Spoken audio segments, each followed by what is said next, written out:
Assalamualaikum warahmatullahi wabarakatuh. Jumpa lagi dengan saya, Ibu Siti Khofifah, Guru Biologi SMA Negeri 1 Sidayu. Kali ini saya akan melakukan aksi nyata PMM topik diferensiasi dalam pembelajaran. Praktek diferensiasi yang saya pilih adalah diferensiasi konten, proses, dan produk. Dalam pembelajaran biologi, materi metabolisme meliputi katabolisme dan anabolisme. Katabolisme terkait respirasi aerob dan anaerob, dan anabolisme terkait fotosintesis dan komosintesis. Alasan diferensiasi yang saya lakukan adalah 1. Alasan diferensiasi konten saya lakukan karena ketika saya mengidentifikasi hasil tes diagnosis non-kognitif, hasilnya menunjukkan profil atau gala belajar murid ada yang visual, auditori, maupun kinestetik. Alasan kedua, diferensiasi proses juga saya lakukan karena setelah tes kompetensi awal saya lakukan, diperoleh hasil ada murid yang mampu mencapai KKTP, belum mencapai KKTP, dan ada yang sangat tidak mencapai KKTP. Alasan ketiga yaitu diferensiasi produk saya lakukan untuk memenuhi minat murid dengan harapan agar meningkat motivasinya dalam menyelesaikan tagihan penilaian berupa produk, tugas, proyek, hasil dari belajar yang sesuai minatnya. Adapun hal-hal yang harus saya perhatikan dalam mempraktekkan pembelajaran berdiferensiasi pada materi metabolisme adalah yang pertama, kita harus tahu definisi pembelajaran berdiferensiasi merupakan serangkaian keputusan masuk akal yang dibuat oleh guru yang berorientasi kepada kebutuhan murid. Keputusan tersebut terkait dengan tujuan pembelajaran yang jelas, rencana pembelajaran menyesuaikan untuk memenuhi kebutuhan belajar murid. 2. Menciptakan lingkungan belajar yang kondusif dengan pemberian motivasi. 3. Manajemen kelas yang efektif dengan model dan metode pembelajaran yang sesuai dengan tujuan pembelajaran. Dan yang terakhir, penilaian berkelanjutan meliputi asesmen formatif dan sumatif. Ada 3 macam pembelajaran berdiferensiasi meliputi konten, proses, dan produk. Dalam diferensiasi konten itu merujuk pada strategi pembedaan pengorganisasian dan format penyampaian konten. Konten adalah materi pengetahuan, konsep, dan keterampilan yang perlu dipelajari murid berdasarkan kurikulum. Sedangkan diferensiasi proses merujuk pada strategi pembedakan proses yang harus dijalani oleh murid yang dapat memungkinkan mereka untuk berlatih dan memahami isi atau konten materi.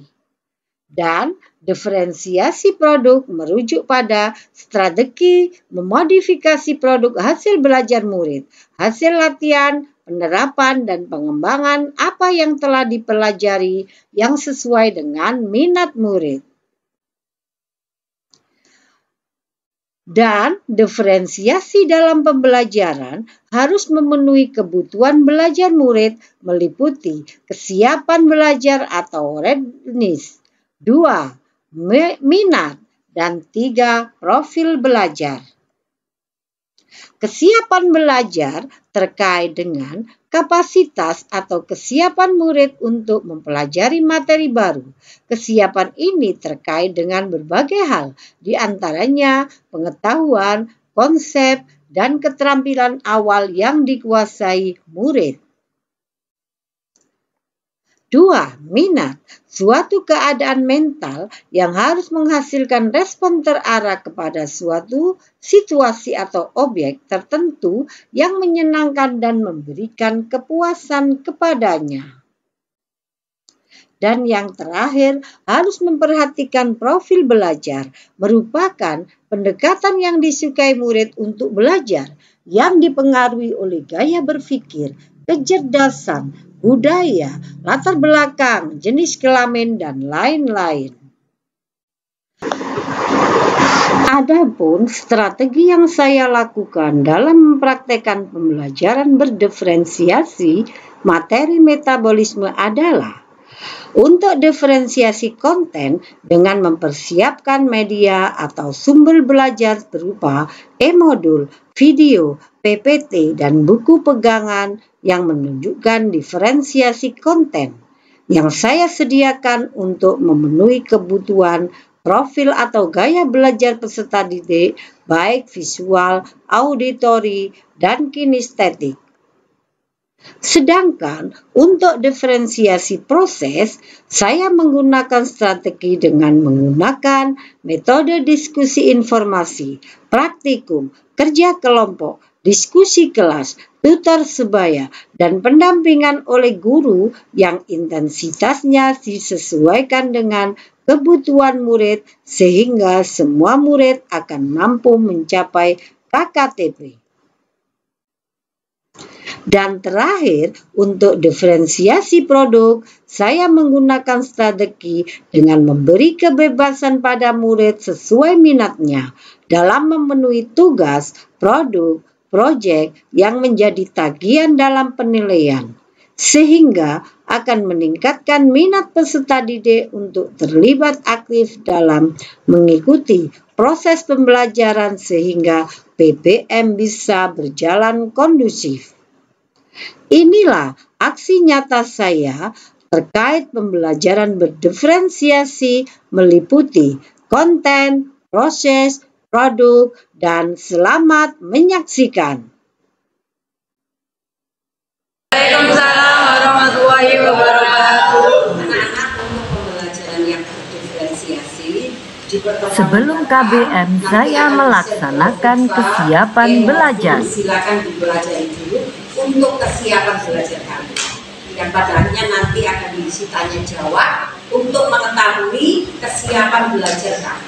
Oke, itu saja dari Kofifa. Sampai berjumpa untuk pertemuan mendatang. Kemudian share e-modul dan link YouTube lewat GC maupun GD. Kemudian keesokan harinya melakukan KBM. Pada tahap awal saya memberikan stimulus dan pertanyaan mendasar untuk mengecek kesiapan belajar murid. Lalu saya membagikan LAPD yang dikerjakan secara mandiri dalam kelompok. Anak-anak, sekarang kalian sudah duduk di kelompok, saya akan bagi LAPD-nya. Tolong ini dibagikan. Kalau sudah selesai mengerjakan LAPD-nya, Bapak Ibu tahu siapa yang sudah selesai 5 soal di LAPD?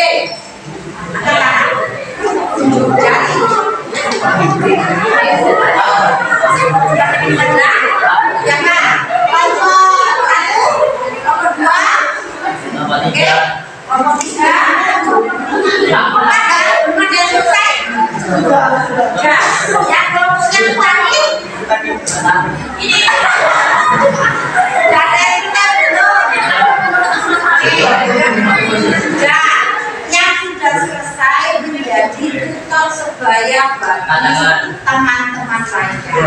Nanti kita akan membimbing masuk tiap-tiap kelompok kalian. Melakukan persiapan bahan yang dibutuhkan untuk praktek. Percobaan. Kemudian melakukan pretest untuk mengetahui kemampuan awal murid.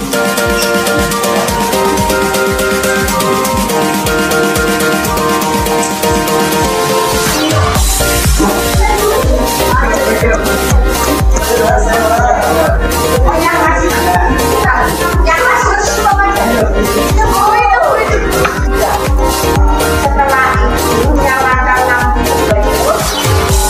Sesuai inovasi, saya memberikan keterampilan prosedural sebagai bahan untuk refleksi yang akan saya tanyakan kepada murid. Setelah itu, kamu rendam dengan alkohol. Kamu rendam dengan alkohol.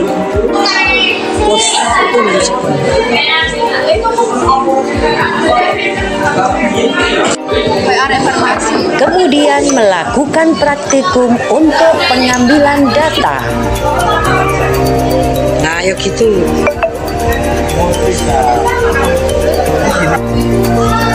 Cepat.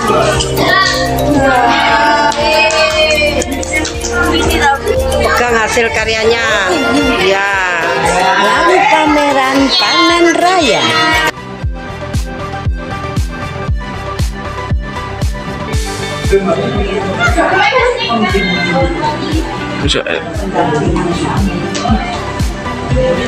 Kemudian pemrosesan data hasil praktikum sebagai bahan untuk laporan.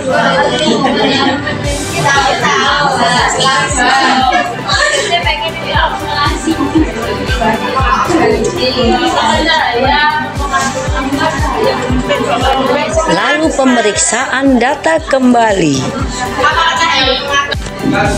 Kemudian tahap generalisasi dengan presentasi kelompok. Oke, percobaan Inros membuktikan terjadi reaksi terang. Reaksi terang itu membuktikan bahwa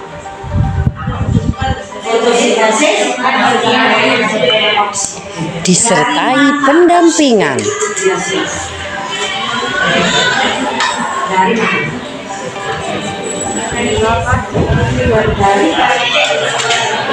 apa? CO2.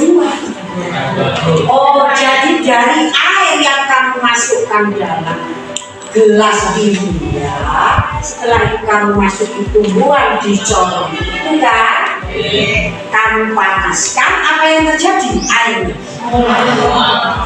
sampai menguap, terjadi apa lagi? Dipecahkan, diuraikan, menjadi apa? Oksigen. Dan kalau H2O saya beri angka koefisiennya 2 di depannya, berarti kan jadi oksigen sama 2H2. H2 ini dibawa kemana? Pendalaman materi. Ditangkap oleh NADP, maka dihasilkan energi dalam bentuk NADPH2. Ketika elektron ini melonjak, energinya digunakan untuk ADP berikatan dengan fosfat, sehingga dihasilkan sudah clear reaksi dan pembimbingan dalam membuat kesimpulan. Pemecahan air menjadi oksigen dan dilepaskan juga NH. Terang, hilang atau granul. Ya kalau reaksi gelap sudah clear hari ini ya, sudah clear, berarti kamu sudah siap. Saya masukkan ke ini ya, karena teori sudah kamu lakukan. Bagi kamu yang masih nggak paham, berarti kamu belum punya strategi belajar. Viva tidak akan memberi tugas. Kemarin kan kita praktek fermentasi. Viva harus melakukan pembelajaran diferensiasi profil belajar ya, sesuai minatnya, dan karena harus diunggah di sosial media kami, dan nanti linknya akan saya kirim, kamu masuk ke nanti link untuk pengirimannya akan dikirim ke pusat. Silakan kamu mengirim link sesuai dengan minat kamu, unggah dalam bentuk Google Drive, di YouTube, di TikTok, Di Twitter terserah kalian, tergantung minat kalian. Itu saja dari Bonfa. Saya Assalamualaikum warahmatullahi wabarakatuh. Demikianlah aksi nyata saya terkait pembelajaran berdiferensiasi. Terima kasih. Wassalamualaikum warahmatullahi wabarakatuh.